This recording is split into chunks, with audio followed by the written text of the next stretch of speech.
Okay, നമുക്ക് start ചെയ്യാം. നമ്മുടെ രണ്ടാമത്തെ ക്ലാസ് ആണ്. അവിടെ തന്നെ ഈ ഡിസ്കഷൻ ഗ്രൂപ്പിലാണ് കമന്റ് ചെയ്യേണ്ടത്, സംശയങ്ങൾ ചോദിക്കേണ്ടത്. ഇത് നമ്മുടെ രണ്ടാമത്തെ ക്ലാസ് ആണ്. ഓൾറെഡി ഫസ്റ്റ് ക്ലാസ് നമ്മൾ ഒരു ഫൗണ്ടേഷൻ ക്ലാസ് അല്ലെ, എവിടുന്നാണ് എങ്ങനെയാണ് പഠിക്കേണ്ടതെന്നൊക്കെ കറക്റ്റ് ആയിട്ട് പറഞ്ഞിട്ടുണ്ട്.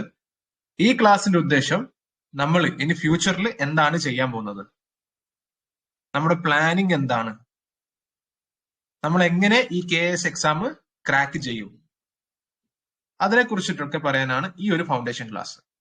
അടുത്ത ക്ലാസ് മുതലായിരിക്കും നമ്മൾ പ്രോപ്പർ ആയിട്ട് ക്ലാസ് സ്റ്റാർട്ട് ചെയ്യാം കേട്ടോ. പ്രോപ്പർ ആയിട്ടുള്ള ക്ലാസ് ഉണ്ടല്ലോ, അത് നമ്മൾ അടുത്ത ക്ലാസ് മുതലാണ് സ്റ്റാർട്ട് ചെയ്യുക. ഇതും ഒരു ഫൗണ്ടേഷൻ ക്ലാസ് തന്നെയാണ്.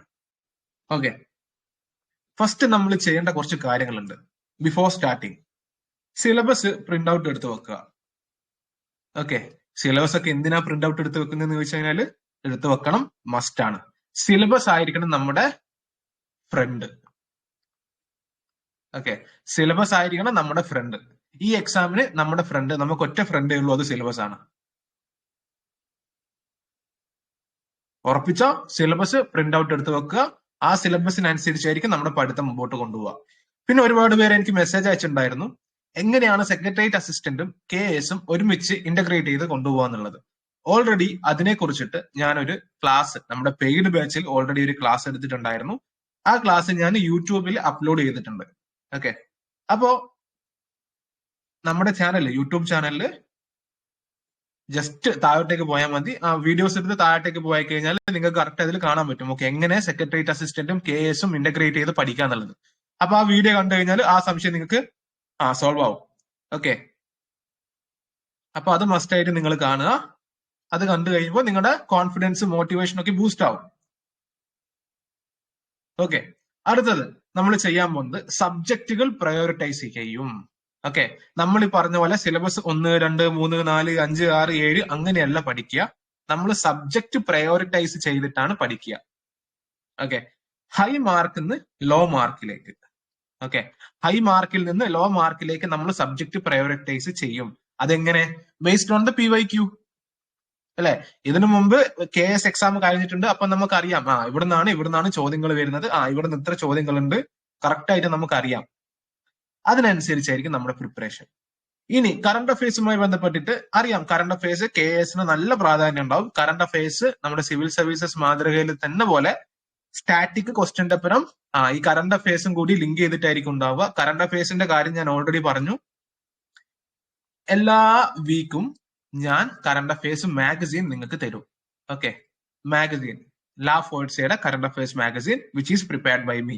ഓക്കെ, സിവിൽ സർവീസസ് മാതൃകയില്, അതും കേരള PSCക്ക് വേണ്ടിയിട്ട്. ഓക്കെ, അതായത് നമുക്ക് UPSCയുടെ അതേപോലെയുള്ള കറണ്ട് അഫയേഴ്സിന്റെ ആവശ്യം നമുക്ക് ആവശ്യമില്ല. അപ്പൊ അത് KSന്റെ രീതിയിലേക്ക് ആക്കി മാറ്റിയിട്ട് അവസാനം മിസ്ലേനിയസും അതേപോലെ നമ്മുടെ ആ രീതിയിലുള്ള കറണ്ട് അഫയേഴ്സ് മാഗസീൻ ഉണ്ട്. അത് ഞാൻ നിങ്ങൾക്ക് തരും. എപ്പം എങ്ങനെ തരും എന്ന് പറഞ്ഞാല്, നമ്മൾ ഫസ്റ്റ് ക്ലാസ് സ്റ്റാർട്ട് ചെയ്യുന്ന സമയത്ത് ഞാൻ എന്ത് ചെയ്യും, ജാനുവരി 2024 മുതലുള്ള കറണ്ട് അഫയേഴ്സ് നിങ്ങൾക്ക് തരും. ഓക്കെ, പിന്നീട് ഒരു വീക്ക്, 1 വീക്കിനുള്ളിൽ നിങ്ങൾ ഈ കറണ്ട് അഫയേഴ്സ് പഠിച്ചു തീർക്കണം. ഓക്കെ, മാക്സിമം ഒരു വീക്ക്, അല്ലെങ്കിൽ കൂടി പോയി കഴിഞ്ഞാൽ ഒരു 10 ദിവസം. ഓക്കെ, 10 ദിവസത്തിനുള്ളിൽ അടുത്ത മന്ത്ലി മാഗസീൻ നിങ്ങൾക്ക് തരും, ഫെബ്രുവരി 24. അങ്ങനെ ഒരു നിശ്ചിത ഇന്റർവെല്ലില്, ഒരു നിശ്ചിത ഗ്യാപ്പിൽ, ഓക്കെ, 7 to 10 days മാക്സിമം, ആ ഗ്യാപ്പിൽ ഞാൻ നിങ്ങൾക്ക് ഇങ്ങനെ മന്ത്ലി മാഗസീൻ കറക്റ്റ് ആയിട്ട് തരും. അപ്പോ മാഗസീൻ തരുന്ന സമയത്ത് തന്നെ അതിനനുസരിച്ച് നിങ്ങൾ പ്രിപ്പയർ ചെയ്യണം. ഓക്കെ, കറണ്ട് അഫയേഴ്സ് മാഗസീൻ, ഈ മാഗസീൻ ഇസ് ഇന്നഫ്. KS എക്സാമും ക്രാക്ക് ചെയ്യാൻ ദിസ് ഈസ് ഇന്നഫ്. ഓക്കെ, നിങ്ങൾക്ക് ഇത് പോരാന്നുണ്ടെങ്കിൽ നിങ്ങളുടേതായിട്ടുള്ള രീതിയിൽ നിങ്ങൾക്ക് പഠിക്കുകയും ചെയ്യാം. അതിനൊന്നും ഒരു റെസ്ട്രിക്ഷൻസും കാര്യങ്ങളും ഇല്ല. The one thing is that ഇവിടെ തരുന്ന ക്ലാസ്സസും ഇവിടെ തരുന്ന മൈൻഡ് മാപ്പും അല്ലെങ്കിൽ പോയിന്റർ നോട്ട് ഈസ് ഇന്നഫ്. എന്നിരുന്നാലും നിങ്ങളൊരു സ്റ്റാൻഡേർഡ് ബുക്ക് വായിക്കണം, അത് ഞാൻ പറഞ്ഞുതരാം. ഓക്കെ, പിന്നെ അതിനനുസരിച്ച് നമ്മളെ equal importance to Malayalam, English and maths, അതിന്റെ ഇമ്പോർട്ടൻസ് നിങ്ങൾക്ക് അറിയാം, ഞാൻ പറയേണ്ട ആവശ്യമില്ല.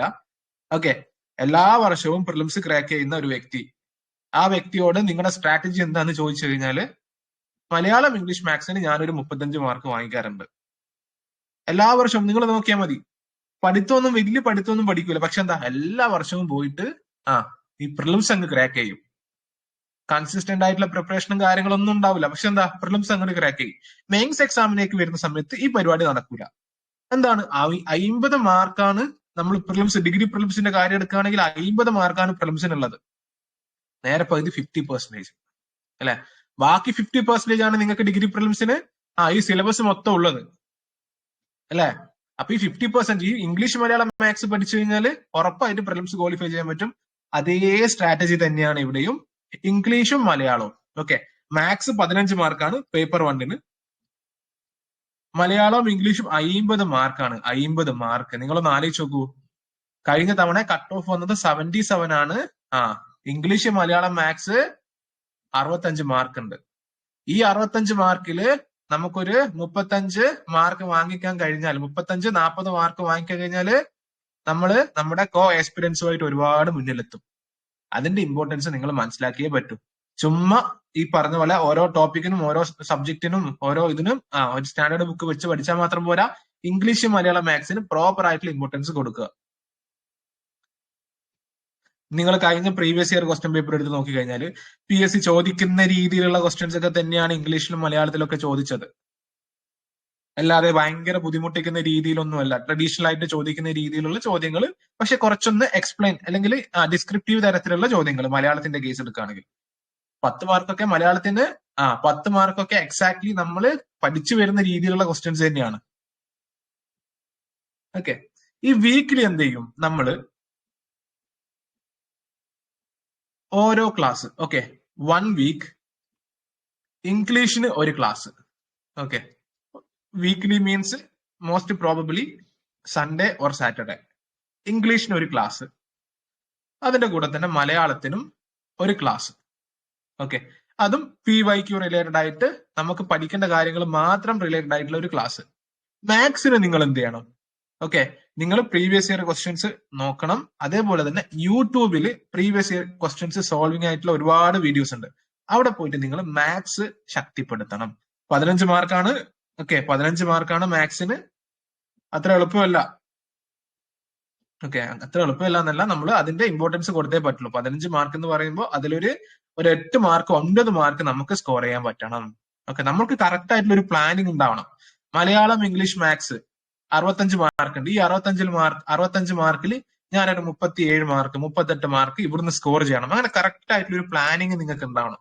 ഓക്കെ, ഇങ്ങനെ ഈ പ്ലാൻ ചെയ്ത് നമ്മുടെ കൺസിസ്റ്റൻസി കീപ്പ് ചെയ്തിട്ട് നമ്മൾ എക്സിക്യൂഷൻ ചെയ്യുമ്പോഴാണ് നമ്മൾ റാങ്ക് ലിസ്റ്റിലേക്ക് എത്തുക. ചുമ്മാ പ്ലാൻ ചെയ്താൽ മാത്രം പോരാ.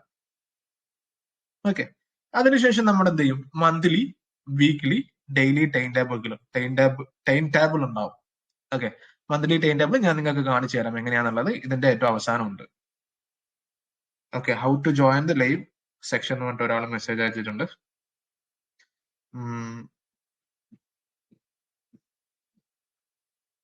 ഒറ്റ മിനിറ്റ്, ഞാനൊന്ന്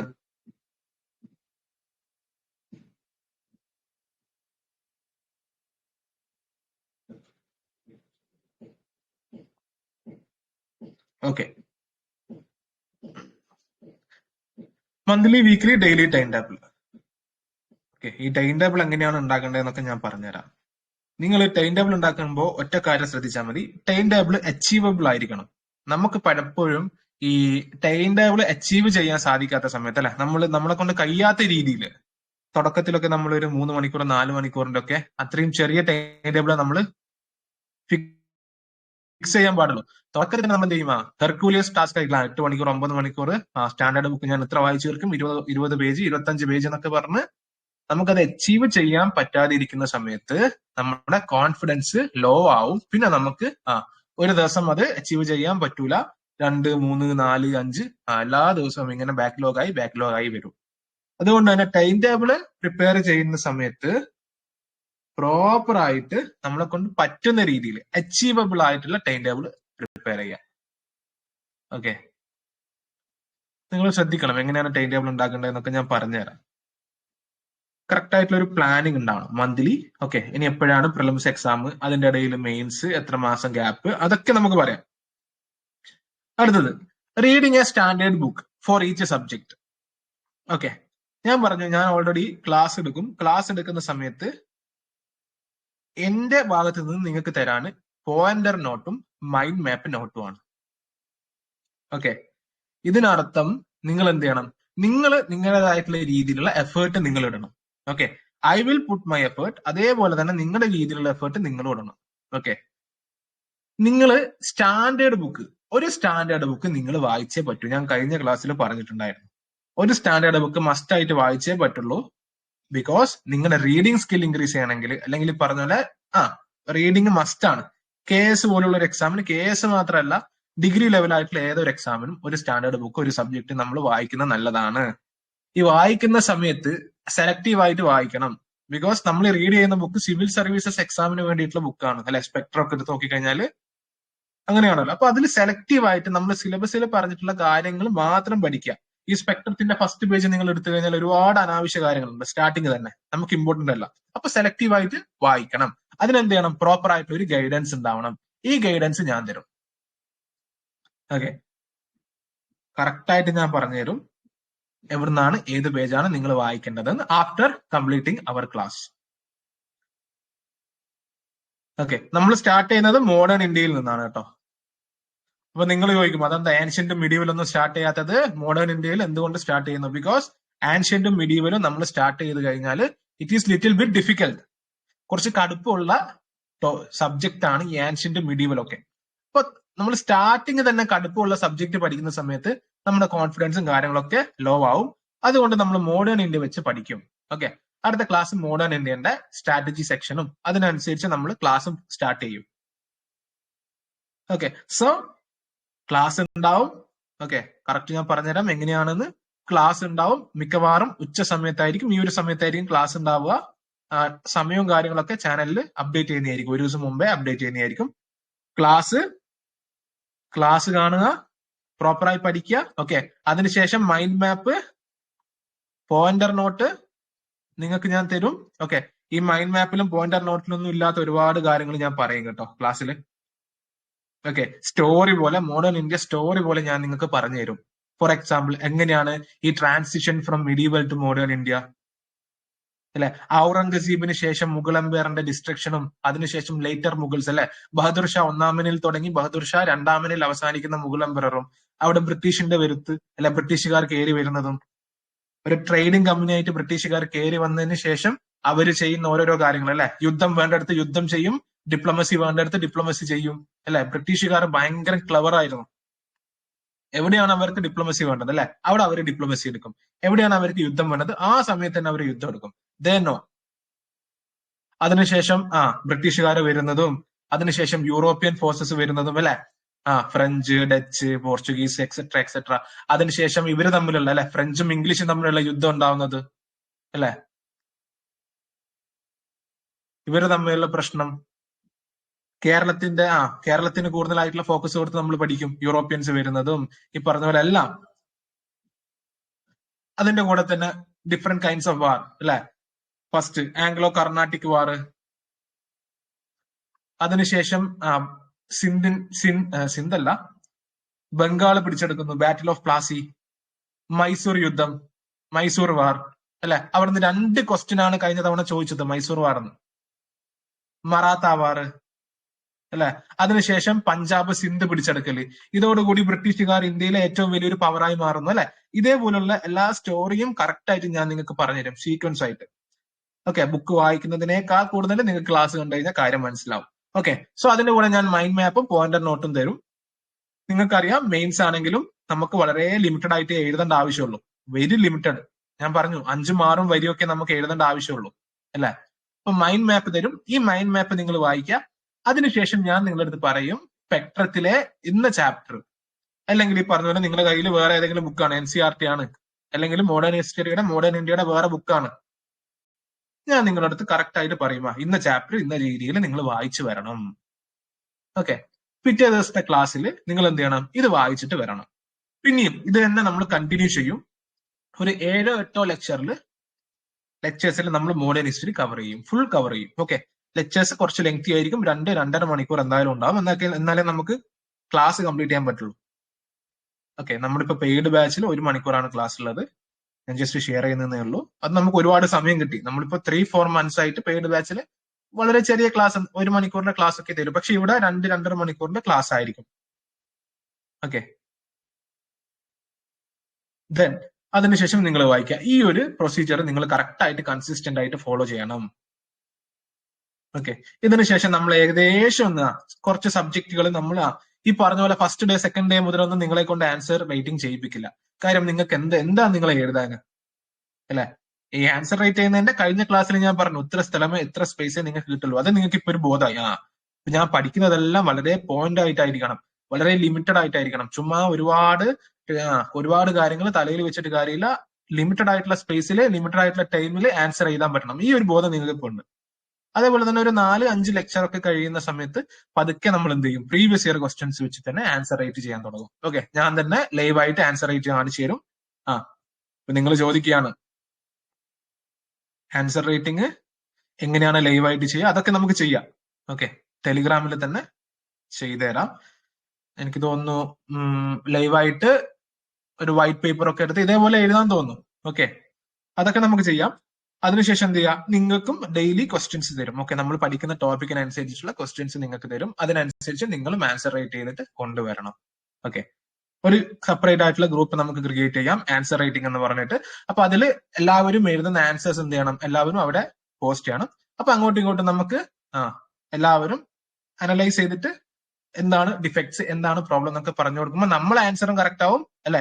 നമ്മൾ എഴുതാത്ത രീതിയിൽ നമ്മുടെ എക്സ്പീരിയൻസ്, അല്ലെ, നമ്മുടെ കൂടെ പഠിക്കുന്നവർ എങ്ങനെയാണ് ബെറ്റർ ആയിട്ടുള്ള ആൻസർ എഴുതുന്നതെന്നൊക്കെ നമുക്ക് നോക്കാം.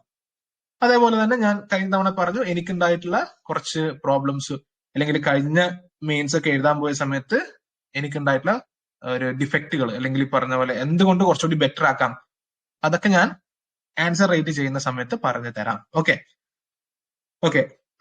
അതവിടെ നിൽക്കട്ടെ. അതിനുശേഷം നമ്മൾ എന്ത് ചെയ്യും, PYQ അനാലിസിസ് ചെയ്യും. ഓക്കെ, എല്ലാം ഡിഗ്രി ലെവൽ മുതലുള്ള UPSCയുടെ ഒക്കെ കഴിഞ്ഞ ഒരു 4 വർഷത്തെ പ്രീവിയസ് ഇയർ ക്വസ്റ്റ്യൻ പേപ്പർ നമ്മൾ പഠിക്കും. ഓക്കെ, എങ്ങനെയാണ് ഉത്തരം വരുന്നത്, ഓക്കെ, എല്ലാ സബ്ജക്റ്റിന്റെ രീതിയിൽ. ഓക്കെ, മോഡേൺ ഹിസ്റ്ററി ആയിരിക്കും നമ്മൾ ആദ്യം പഠിക്കുക. അത് പഠിച്ചതിന് ശേഷം നമ്മൾ എന്ത് ചെയ്യും, കേരള PSCയുടെയും ഈ പറഞ്ഞ പോലെ UPSCയുടെയും മോഡേൺ ഹിസ്റ്ററിയുടെ ക്വസ്റ്റ്യൻസ് നമ്മൾ ചെയ്യും.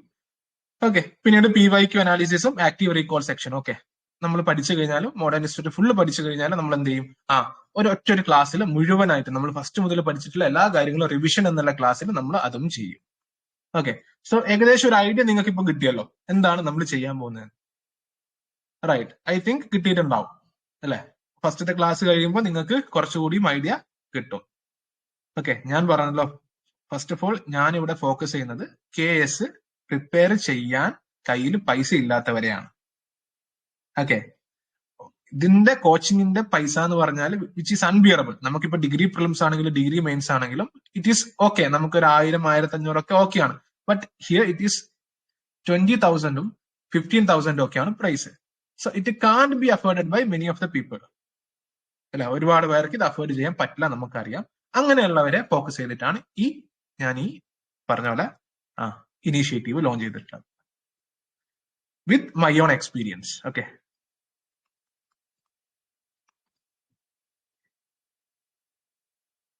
സോ നമുക്കറിയാം prelims exam June 14-നാണ്.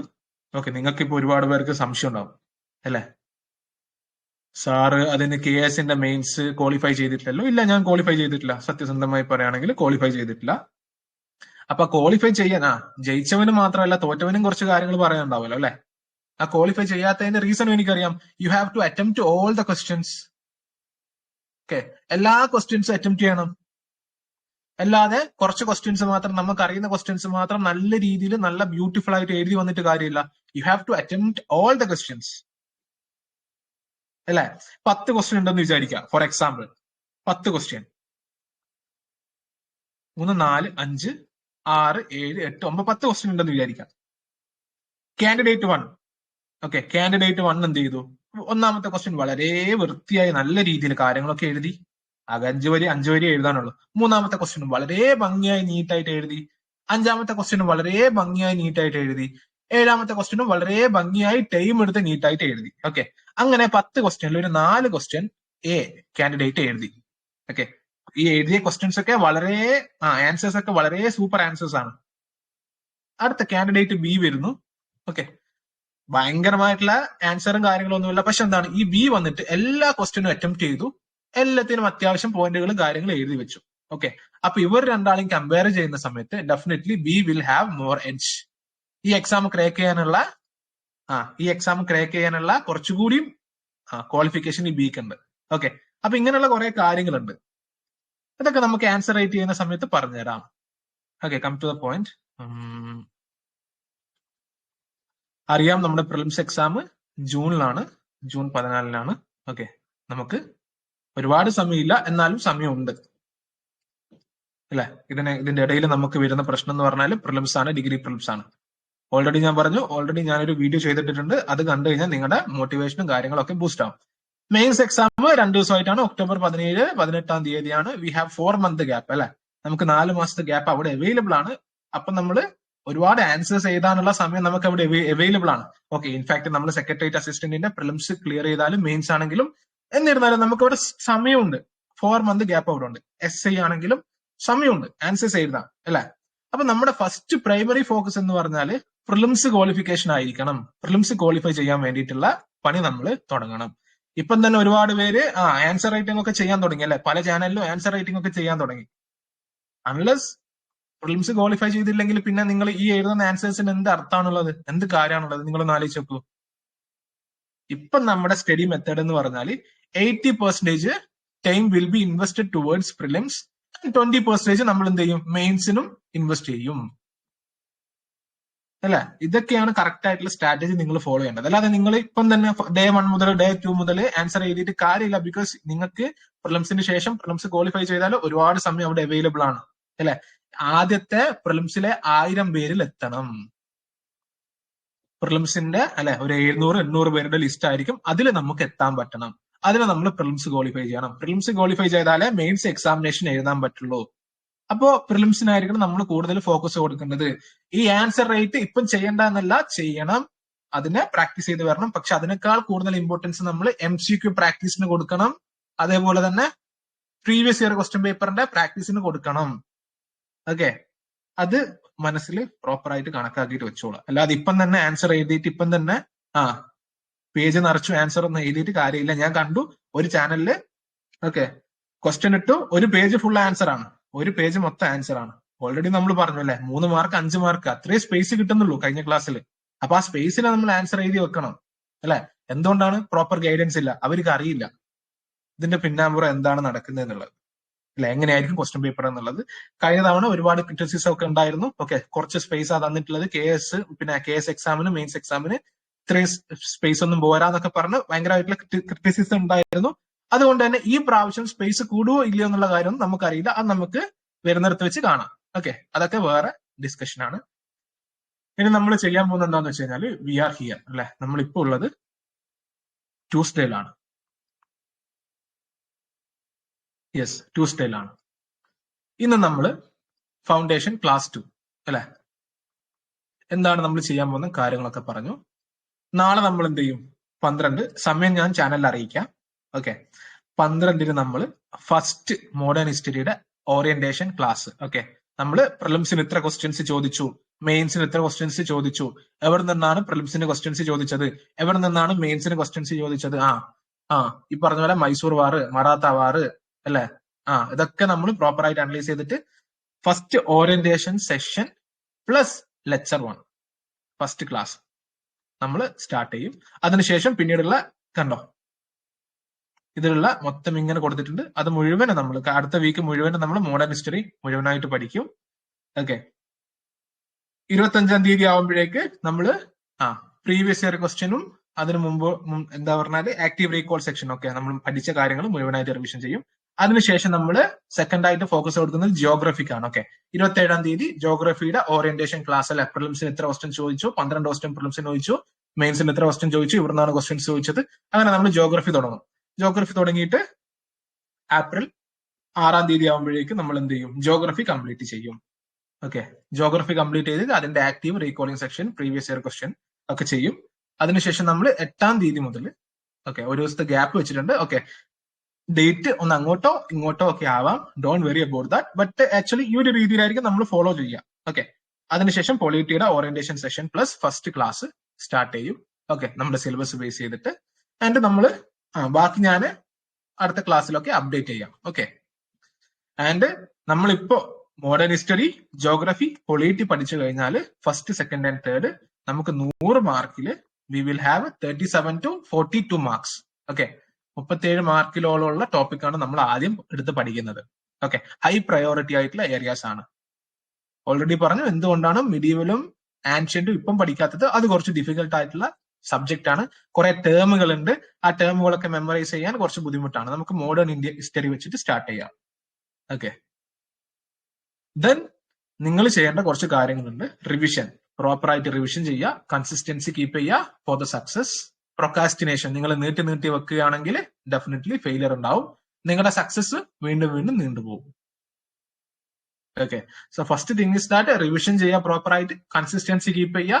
കൺസിസ്റ്റൻസിയാണ് key. Okay. Consistency ഇല്ലെങ്കിൽ ഇപ്പം തന്നെ നിങ്ങൾ 1-2 ദിവസം പഠിച്ച് പിന്നെ ഒരു 3-4 ദിവസം ബ്രേക്ക് എടുത്ത് പിന്നെയും വന്ന ഒരു കാര്യമില്ല. ഡെയിലി കൺസിസ്റ്റന്റ് ആയിട്ട് പഠിക്കണം. പഠിക്കുന്നതൊക്കെ റിവിഷനും ചെയ്യാൻ പറ്റണം. റിവിഷൻ ചെയ്യാൻ പറ്റുന്നില്ലെങ്കിൽ നിങ്ങൾ ഒരു ടോപ്പിക് പഠിച്ചിട്ട് കാര്യമില്ല. ഓക്കെ. ചുമ്മാ ഒരുപാട് കാര്യങ്ങൾ ഇങ്ങനെ പഠിച്ച് കാര്യമില്ല. അത് റിവിഷൻ ചെയ്യാൻ പറ്റണം. റിസോഴ്സസ് ലിമിറ്റ് ചെയ്യണം. പഠിക്കുന്നത് നല്ലതുപോലെ റിവിഷൻ ചെയ്യാൻ പറ്റണം. അതിലാണ് കൂടുതൽ ഫോക്കസ് കൊടുക്കേണ്ടത്. So share with your friends. Okay. എനിക്ക് ഇത്ര പറയാനുള്ളൂ. നിങ്ങൾ നിങ്ങളുടെ ഫ്രണ്ട്സുമായിട്ട് ഷെയർ ചെയ്യുക. KS Prep with me at. Okay. Search ചെയ്ത് ടെലിഗ്രാമിൽ ജോയിൻ ചെയ്യുക. Along together we will do MCQ practice plus answer writing. Okay. Model MCQയും കാര്യങ്ങളൊക്കെ ഞാൻ നിങ്ങൾക്ക് തരാം. യെസ്, രാംകുമാർ. റിവിഷന്റെ സ്ട്രാറ്റജി ഒക്കെ നമുക്ക് അടുത്ത ക്ലാസ്സുകളിൽ പറയാം. എല്ലാം നമുക്ക് ഒറ്റ ക്ലാസ്സുകളിൽ തന്നെ ഇൻക്ലൂഡ് ചെയ്യാൻ പറ്റില്ലല്ലോ. ഒരു കാര്യം നിങ്ങൾ മനസ്സിലാക്കുക എപ്പോഴും, this is A gradual process. Okay. കുറച്ച് വർഷങ്ങൾ നീണ്ടു നിൽക്കുന്ന KSന്റെ കാര്യം പറയുകയാണെങ്കിൽ 1 വർഷം എക്സാക്ട്ലി അല്ലെ. PSC ഇതിന്റെ ഡേറ്റും കാര്യങ്ങളൊക്കെ ഫൈനൽ ലിസ്റ്റിന്റെ ഇതുവരെ പറഞ്ഞു. എന്നിരുന്നാലും കുറച്ച് മാസങ്ങൾ അല്ലെങ്കിൽ വർഷങ്ങൾ നീണ്ടു നിൽക്കുന്ന ഒരു പ്രോസസ്സാണ് ഈ എക്സാമിനേഷൻ. നമ്മുടെ സ്റ്റാർട്ടിംഗ് ഒക്കെ നമ്മൾ ഗ്രാജുവൽ പതുക്കെ സ്റ്റാർട്ട് ചെയ്യാൻ പാടുള്ളൂ. ഓക്കെ. പിന്നീട് നമ്മൾ ഇന്റൻസിറ്റി കൂട്ടി കൊണ്ടുവരാം. ആദ്യം നിങ്ങൾ പഠിക്കാനിരിക്കുകയാണെങ്കിൽ 4 മണിക്കൂർ 3 മണിക്കൂറൊക്കെ പഠിക്കാൻ പാടുള്ളൂ. പിറ്റേ ദിവസം അതേപോലെ തന്നെ 3 മണിക്കൂർ, പതുക്കെ 1 മണിക്കൂറൊക്കെ പഠിച്ച് പതുക്കെ ടൈം കൂട്ടി കൊണ്ടുവരിക. അല്ലാതെ ഫസ്റ്റ് ദിവസം തന്നെ 5, 6, 7 മണിക്കൂർ പഠിച്ചാൽ ഡെഫിനറ്റ്ലി നിങ്ങൾക്ക് മടുപ്പുണ്ടാവും. നിങ്ങൾ പിറ്റേ ദിവസം യൂട്യൂബിലും ഇൻസ്റ്റാഗ്രാമിലും ഉണ്ടാവും. അപ്പൊ ആ പ്രശ്നം സോൾവ് ചെയ്യാൻ വേണ്ടിയിട്ട് പതുക്കെ ഗ്രാജുവലി നിങ്ങളുടെ ഈ പറഞ്ഞ പോലെ ബിൽഡ് ചെയ്തെടുക്കുക. പിന്നെ ഒരു കാര്യം കൂടി, റെഡ്യൂസ് സോഷ്യൽ മീഡിയാസ്. ഓക്കെ. ഇത് പറയാൻ വിട്ടുപോയി. യൂട്യൂബും ഇൻസ്റ്റാഗ്രാമും അതേപോലെ തന്നെ വാട്സാപ്പും, it will be anything, social medias ഒക്കെ ഒന്ന് ലിമിറ്റ് ചെയ്യാം. ബിക്കോസ് നിങ്ങൾക്കറിയാം നിങ്ങളുടെ ഒരുപാട് സമയം വേസ്റ്റ് ചെയ്യുന്നതിനുള്ള പ്രധാന റീസൺസ് സോഷ്യൽ മീഡിയാസ് ആണ്. You have nothing to do with അല്ലെ. നിങ്ങൾ ഒന്നും ചെയ്യാനില്ല. നമുക്ക് ഈ പറഞ്ഞ പോലെ യൂട്യൂബും ഇൻസ്റ്റാഗ്രാമും unless if they are not giving us anything അല്ലെ, നമുക്ക് അവർ പൈസ തരികയാണ് അല്ലെ, ഒന്നും തരുന്നില്ല അല്ലെ, this is not our career. അതുകൊണ്ട് തന്നെ നമ്മൾ ഇത് നല്ലതുപോലെ ലിമിറ്റ് ചെയ്യുക. ഇതാണ് പലരുടെയും സക്സസിനെ ബാധിക്കുന്ന റീസൺ. 1 വർഷം 2 വർഷം കൊണ്ടുള്ള സക്സസ് 5 വർഷം 6 വർഷം ആക്കുന്നത് ഇതാണ്, സോഷ്യൽ മീഡിയ ആണ്. Distractions, main distractions. അത് നിങ്ങളൊന്ന് ശ്രദ്ധിക്കുക. പിന്നെ റിവിഷന്റെ സ്ട്രാറ്റജി ഒക്കെ ഞാൻ അടുത്ത ക്ലാസ്സുകളിൽ പറഞ്ഞു തരാം. അതൊന്നും ആലോചിച്ച് ടെൻഷൻ അടിക്കേണ്ട കാര്യമില്ല. ടൈം ടേബിൾ അങ്ങനെ പ്രിപ്പയർ ചെയ്യണം. അതാണ് ഞാൻ പറഞ്ഞത്, ഇറ്റ്സ് എ ഗ്രാജുവൽ പ്രോസസ്. എല്ലാം ഒറ്റയടിക്ക് നമ്മൾ പഠിച്ച് ഒറ്റയടിക്ക് ഈ പറഞ്ഞ പോലെ സൂപ്പർമാനോ സ്പൈഡർമാനോ ഒന്നുമല്ല. We are just humans and our brain is limited അല്ലെ. നമ്മുടെ ബ്രെയിൻ ഒക്കെ വളരെ ലിമിറ്റഡ് ആണ്. ഈ ലിമിറ്റഡ് ആയിട്ടുള്ള കാര്യത്തിൽ വേണം നമ്മൾ ഇതൊക്കെ ചെയ്യാൻ. Okay. So I think it's clear അല്ലെ. നിങ്ങൾക്ക് എന്തെങ്കിലും സംശയങ്ങൾ ഉണ്ടെങ്കിൽ എന്റെ അടുത്ത് ചോദിക്കാം. ഡൗട്ട് ക്ലിയറൻസ് കാര്യങ്ങൾ ഡൗട്ട് ഒക്കെ ഉണ്ടെങ്കിൽ എന്റെ അടുത്ത് ചോദിക്കാം. ഓക്കെ. പിന്നെ ഒരു കാര്യം ഞാനിപ്പം തന്നെ പറയാം. ഫസ്റ്റ് കഴിഞ്ഞ ക്ലാസ്സിൽ ഞാൻ പറഞ്ഞിട്ടുണ്ടായിരുന്നു, ആദ്യത്തെ ക്ലാസ്സിൽ 100 പേരുണ്ടാവും. Okay, offline or online. രണ്ടാമത്തെ ക്ലാസ്സിൽ അത് 60 പേരായി കുറയും. മൂന്നാമത്തെ ക്ലാസ്സിൽ അത് 40 പേരായി കുറയും. ഓക്കെ, ഇതിന്റെ ഇടയിൽ ഒരുപാട് പേര് റെക്കോർഡിങ്സ് കാണുന്നവരുണ്ടാവേ. ഞാൻ ഈ ലൈവ് ക്ലാസ്സിന് അറ്റൻഡ് ചെയ്യുന്നവർ മാത്രമല്ല, റെക്കോർഡിങ്സ് കാണുന്നവരുണ്ട്, പ്രോപ്പർ ആയിട്ട് റെക്കോർഡിങ്സ് കാണുന്നവരുണ്ട്, ഈ ജോലി കൊണ്ടും കാര്യങ്ങൾ കൊണ്ടൊക്കെ. അങ്ങനെ കാണുന്നവരുടെ കാര്യമാണ് ഞാൻ പറയുന്നത് അല്ലെ. പ്രൊക്കാസ്റ്റിനേഷൻ ആയി പോവാതെ പിന്നീട് അവസാനം നമ്മൾ എന്ത് ചെയ്യും, ഏകദേശം എക്സാമിന്റെ അടുത്തൊക്കെ എത്തുമ്പോൾ ഒരു 10 പേരുണ്ടാവും. ഈ 10 പേരിൽ ഞാൻ പറയല്ലേ, ഒരു 5 പേര് 6 പേര് റാങ്ക് ലിസ്റ്റിലെത്തും because of their consistency. Okay, so ഇപ്പം തന്നെ നിങ്ങൾ ആലോചിക്കുക, അല്ലെ, റാങ്ക് ലിസ്റ്റിൽ അടുത്ത വർഷത്തെ KS എക്സാമിൽ നിങ്ങളുടെ പേര് റാങ്ക് ലിസ്റ്റിൽ വരുന്നുണ്ടോ എന്നല്ല, റാങ്ക് ലിസ്റ്റിൽ ഇല്ലാന്ന് ആലോചിച്ച് നോക്കൂ. ഓക്കെ, റാങ്ക് ലിസ്റ്റിൽ ഇല്ലാന്ന് വിചാരിച്ച് നിങ്ങൾ പഠിക്കുക, അതാണ് വേണ്ടത്. റാങ്ക് ലിസ്റ്റിൽ വന്നാലെന്നല്ല, റാങ്ക് ലിസ്റ്റിൽ ഇല്ലാതിരിക്കുക. അപ്പൊ നിങ്ങൾക്ക് കുറച്ചൊന്ന് മോട്ടിവേഷൻ ഉണ്ടാവും അല്ലെ. അടുത്ത വർഷം നിങ്ങളൊന്ന് ആലോചിച്ച് നോക്കുക, റാങ്ക് ലിസ്റ്റ് വരുന്ന സമയത്ത് നിങ്ങളുടെ പേര് ടോപ്പ് 50-ലും ടോപ്പ് 10-ലും ഒക്കെ വരുന്ന സമയത്ത് അല്ലെ, നിങ്ങൾ ലൈഫിൽ നിങ്ങൾ ഇത്രയും കാലം എടുത്തിട്ടുള്ള എല്ലാ എഫേർട്ടുകളും സക്സസ് ആയി അല്ലെ. So please be consistent. Consistency എപ്പോഴും കീപ്പ് ചെയ്യുക. അല്ലാതെ നിങ്ങൾ 10,000-നും 20,000-നും ഈ പറഞ്ഞ പോലെ 5,000-നൊക്കെ ക്ലാസ് എടുത്ത് ക്ലാസ് പ്രോപ്പറായി കാണുന്നില്ല, ക്ലാസ് റെക്കോർഡിങ്സോ അല്ലെങ്കിൽ ലൈവോ, let it be anything, live തന്നെ കാണുന്ന നിർബന്ധമൊന്നുമില്ലല്ലോ അല്ലെ. ഈ പറഞ്ഞ പോലെ കാര്യങ്ങളൊന്നും നിങ്ങൾ ഫോളോ ചെയ്യാൻ പറ്റിയില്ലെങ്കിൽ ഒരു കാര്യമില്ല, it is wastage of your time. Okay, so നമുക്ക് ഇന്ന് ഇത്ര മതി. ഇനി നിങ്ങൾക്ക് എന്തെങ്കിലും സംശയങ്ങൾ ചോദിക്കാനുണ്ടെങ്കിൽ എന്റെ അടുത്ത് ചോദിച്ചോളൂ. കേരള എക്കണോമിക്സ്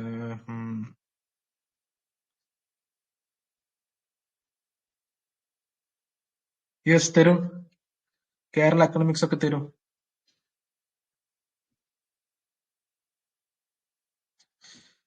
സിലബസ് 100% കംപ്ലീറ്റ് ചെയ്യാന്ന് ചോദിച്ചു കഴിഞ്ഞാൽ 100% ഒന്നും നമ്മൾ കംപ്ലീറ്റ് ചെയ്യില്ല.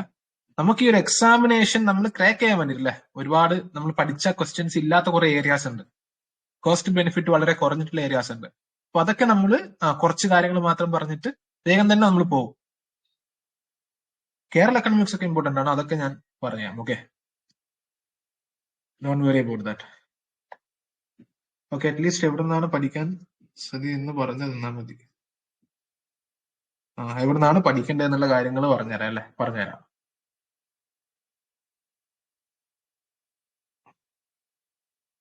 സംശയങ്ങൾ ചോദിച്ചോളൂ. എന്താണ് നിങ്ങൾക്ക് ഇനി എന്തെങ്കിലും ചോദിക്കാനുണ്ടെങ്കിൽ ചോദിച്ചോളൂ. 5 minutes. നമ്മൾ ടൈമിന്റെ കാര്യത്തിൽ we will be punctual. 5 minutes. Online combined study വർത്താകുമോ? അത് അനോണിമസ് പഠിക്കുന്ന പോലെ ഉണ്ടാവും.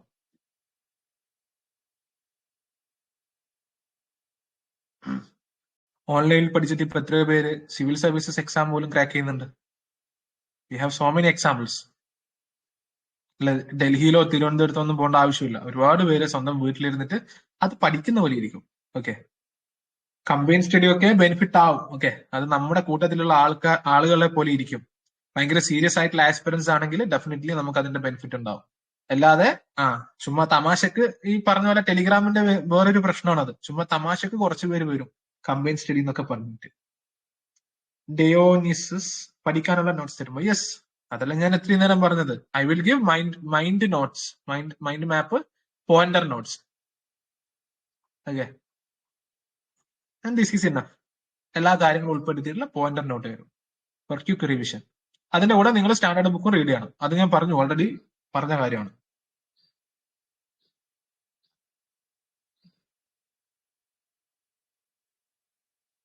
ഓൺലൈൻ ആണെങ്കിലും ഓഫ്ലൈൻ ആണെങ്കിലും അനോണിമസ് നമ്മുടെ പഠിക്കുന്ന നമ്മുടെ മൈൻഡ് പോലെ ഇരിക്കും കേട്ടോ.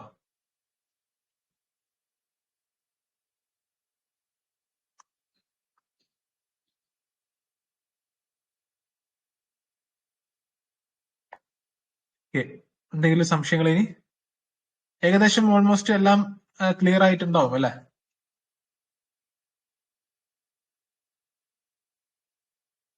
ഇതിന്റെ റെക്കോർഡിങ്സ് ഞാൻ യൂട്യൂബിൽ ഇടാം. ഓക്കെ, കാണാൻ പറ്റാത്തവരുണ്ടെങ്കിൽ ഡെഫിനറ്റ്ലി ഞാൻ യൂട്യൂബിൽ ഇടാം, നിങ്ങൾ പോയി യൂട്യൂബിൽ കാണുക. സോ നമുക്ക് ഈ സെക്ഷൻ ഇവിടെ വൈൻഡ് അപ്പ് ചെയ്യാം അല്ലെ? വേറെ സംശയങ്ങളും കാര്യങ്ങളൊന്നും ഇല്ലല്ലോ. So we can wind up ചെയ്യാം. അടുത്ത ക്ലാസിന്റെ ഡീറ്റെയിൽസും കാര്യങ്ങളൊക്കെ നമ്മുടെ ചാനലിൽ അപ്ഡേറ്റ് ചെയ്യുന്നതായിരിക്കും. Okay, so thank you, all the best, keep learning.